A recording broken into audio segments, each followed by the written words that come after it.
Got a lot of busy people here. I want to make sure we respect everyone's time. Good morning, everyone. Thank you all so much for being here this morning. I'm proud to be joined by Councilmember Monica Montgomery Stepp, the chair of our Council's Public Safety and Livable Neighborhoods Committee, Donna DeBerry, the president of the Central San Diego Black Chamber of Commerce, and the esteemed members of our mayoral Black Advisory Group. For too long, San Diego's Black community has felt disenfranchised and disregarded. I want to amend that. I want to say that they have felt that way, but it's also been true in fact, and we have to change that. Because of this fact and these feelings, I'm pleased to announce the unveiling of our empowerment policy plan for San Diego's Black community. Promises by past officials were made, but more often than not, little was done to truly address the inequities and disparities plaguing the Black community. Even though Black residents make up just 6% of San Diego's total population, they are disproportionately represented in too many sobering statistics. I'd like to share a couple of them with San Diegans today. More than 2/3 of Black residents live in zip codes with higher than average unemployment rates.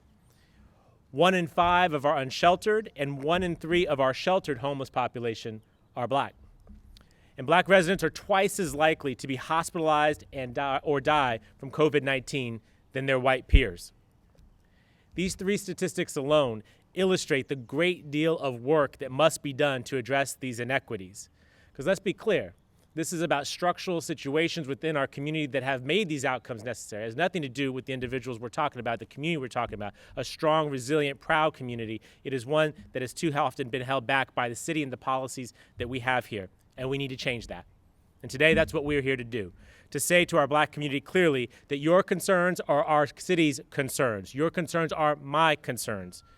And our empowerment policy plan is a living framework for how we will address some of our Black community's most pressing issues. This includes pushing for economic mobility, addressing housing and homelessness, speaking to the need for police reform, speaking to the need to eliminate educational barriers, and addressing the health disparities as we recover from the COVID-19 pandemic. Every member of our community should feel like they can thrive in this city. If we don't work together to eliminate barriers and correct inequities, we are simply doing a disservice to our city as a whole. If one of us is not succeeding, none of us are. If this community succeeds, the entire city succeeds. So together with my Black Advisory Group, community leaders and constituents, and Councilmember Montgomery Stepp, we will work to build up our Black community, which in my judgment will make us a much better San Diego. With that, it gives me great pleasure to introduce the chair of our Public Safety and Livable Neighborhoods Committee. We are in Council District 4, her council district, Councilmember Montgomery Stepp. Monica?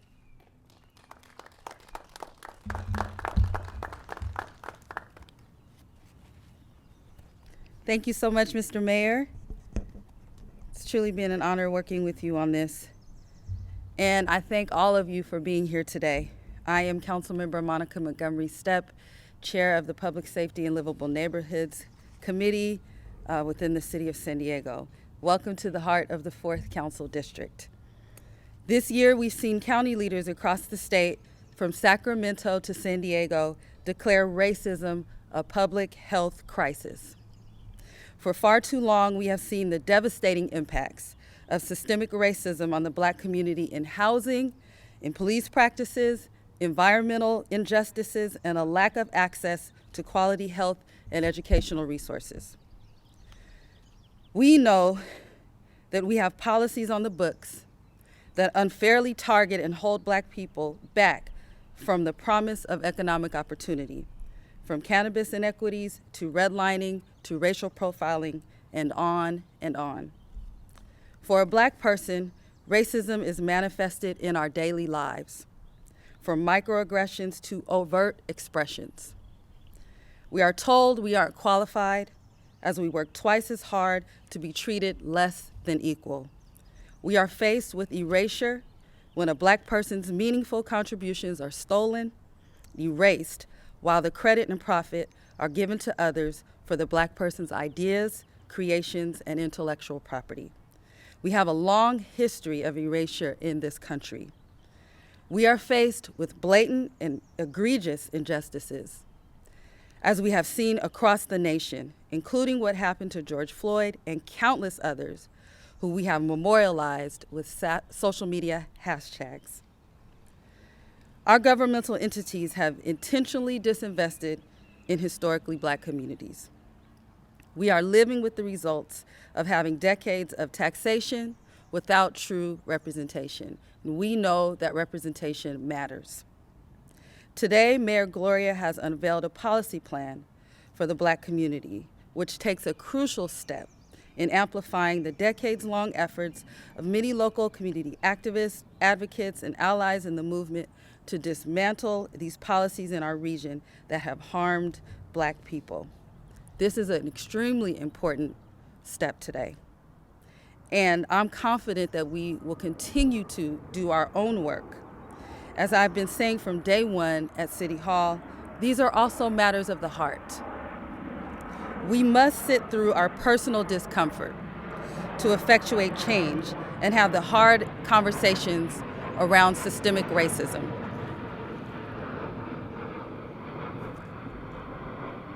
I won't call that discrimination, I'll just take it as it. I look forward to working with everyone here today as we continue our efforts to address the disparate treatment of our communities of concern. And I would also like to take the time to thank council members whose thoughtful policy recommendations were included in the plan. We know that it takes a village, and we also are very grateful to our mayor for amplifying that voice. Thank you to all the members of the Black Advisory Committee for your work on this plan.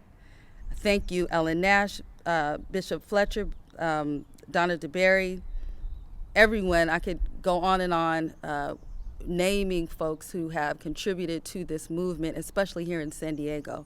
I'm grateful that this is a new day where the things that we have been advocating for decades upon decades will finally be heard.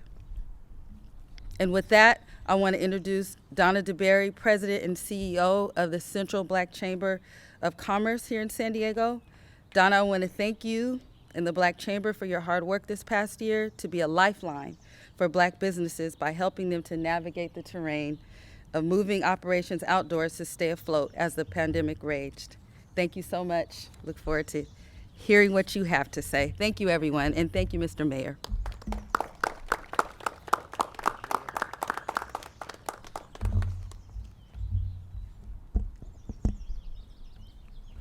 Mayor Gloria, Councilmember Montgomery, and all community leaders and allies, I'm honored to be standing here today to discuss and support a historical plan that can change the trajectory of San Diego's Black community.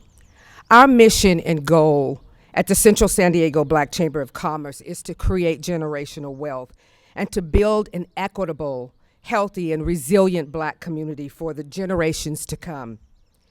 You know, the events of 2020 and decades of disinvestment and racial disparities and policies in the cities have disproportionately harmed the Black community, affecting our outcomes from health and wellness to housing insecurities and devastating economic opportunities for Black-owned businesses. And as we look through the lens of inclusion, Mayor Gloria and his administration are taking significant steps to acknowledge and address generational impact, systemic racism, past policies and procedures, and underlying inequities that created the Black crisis that we're in today in our city. And now, our elected officials are focusing their leadership on day-to-day crisis management. Mayor Gloria's first step in demonstrating inclusive leadership was convening a Black advisory group, representatives from different experiences and backgrounds, community organizations, and viewpoints. The mayor has also met with numerous Black leaders and organizations outside of the advisory group because he knows there can't be one person that can speak for the entire community, and that lasting change must originate from and be sustained by the community. So Mayor Gloria, you have taken an aggressive approach by listening, learning, and leveraging the Black Advisory Group and other community leaders that stand behind us advocates and allies to help develop your empowerment plan for the San Diego Black community. And I am hopeful we can help unite and lead our city in charting this path in deep, sustained, and life-changing investments in the San Diego Black community. Creating this living document not only symbolizes progress, but also creates accountability and responsibility for the mayor's administration and all the elected officials for executing and delivering on this plan. So the first thing I'd like to do is just take a moment and thank Councilmember Montgomery, who tirelessly works to elevate the Black community. And as a Black elected official, she is a real symbol of Black power, and she continues to influence and advocate policy levers that impact systemic change, reform, and equitable initiatives. To close, I want to first say to the Black San Diegans here today and in our community that we are a community navigating through overlapping crises, but we are resilient. Let's turn the chapter of us and them and create a we, working together with businesses, academics, government, civic and community leaders is critically important to advancing our goals, and holding our elected leaders and ourselves accountable is a key to rewriting San Diego's Black history. We are an essential part of the city and stakeholders in this plan. So executing and implementing every part of the empowerment plan means that the Black community in San Diego will no longer be counted out, be misunderstood, or be overlooked. It is time for the city to improve the outcomes for us and overturn years of disinvestment and inequitable resources distribution. This is the beginning of our journey in righting the wrongs of history and healing the wounds of spirits and fixing the systems that cause the damage. And so lastly, in the spirit of equity, inclusion, and diversity, I want to thank you for creating this blueprint for us. This is a step forward in creating generational wealth, dismantling systemic racism, investing in the inequitable economy, and really building a strong economy in our great city. So the Central San Diego Black Chamber of Commerce plans to stand with you and all these other community leaders back here to help you implement this plan and make this a better city. Thank you so much, Mayor, for being an inclusive leader.